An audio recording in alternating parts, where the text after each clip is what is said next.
So back in 2012, my family and I, we had this neighbor who was this 3-year-old little girl. And for the sake of the story, I'm going to call her Pickles, okay? And you see, the thing about Pickles was she was kind of a piece of work, right? She randomly started showing up to our apartment every single day at the same time around dinner time.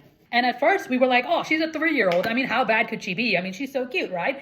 But it was bad, honey. She would eat all her snacks, talk way too loudly while me and my sister were trying to do our homework. And the things that she would say, it was like way too wise for her age, bro. And on top of that, she's a 3-year-old girl, has no responsibility. So she's over at her house for hours. And like, what are we gonna do? Like kick a 3-year-old out? Obviously not. But the second she left, me and my sister would start. Like we had some crazy beef with a 3-year-old. But then one particular day, like Pickles had just left and she had been extra annoying that day. So me and my sister were already like mid-rant before the door even hit her back. But yeah, so we were just absolutely going off for a while. And my mom suddenly comes into our room and she was like, hey, are you guys still ranting about her? And we were like, yeah, duh, obviously. And then she was like, well, you want to know something? And we were like, what?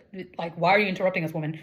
And she was like, well, you know how I've recently started doing a prayer every single day? So at that time, my mom was doing a lot of prayers to like her favorite God or whatever. And we were like, yeah. And then she was like, well, you know, ever since I started doing this prayer, you know, Pickles has been coming over a lot. And I believe that she is the direct manifestation of God entering our home. And me and my sister were just like, bro, what?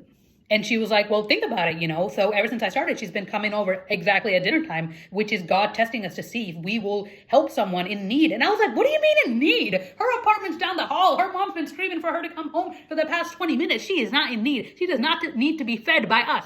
And she was like, well, I think we should because that is God. And there's nothing we can do about it. And so me and my sister, we just go silent because I mean, we're not super religious, but of course, we respect God. And so the next time that Pickles came over, me and my sister zipped. We did not say a single thing. And Lord knows she was being hella annoying, extra annoying. But we were like, oh no, we're being tested by God. So we gotta win this. And then, in fact, we were catering to her needs. We were like, oh, divine presence, would you like another Jim Jam? So like Pickles would just keep coming over and we would just endure it. So this continued for months and did not end until we literally just like moved away. This left a profound effect on me, which I would expect it to do on any 10-year-old. But yeah, so a couple of years ago, I go up to my mom and I was like, wow, isn't it crazy? Like God shows up in the most mysterious ways. I mean, think about it. Like in 2012, God showed up to our place in the form of a 3-year-old. And my mom was like, what are you talking about? Hello, don't you remember Pickles? And she's just like, oh, yeah, I actually just made that up so I didn't have to listen to you guys talk shit about her every single night.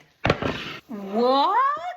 After that shock, I definitely need me some pizza stuffed chicken breast. Hell yeah!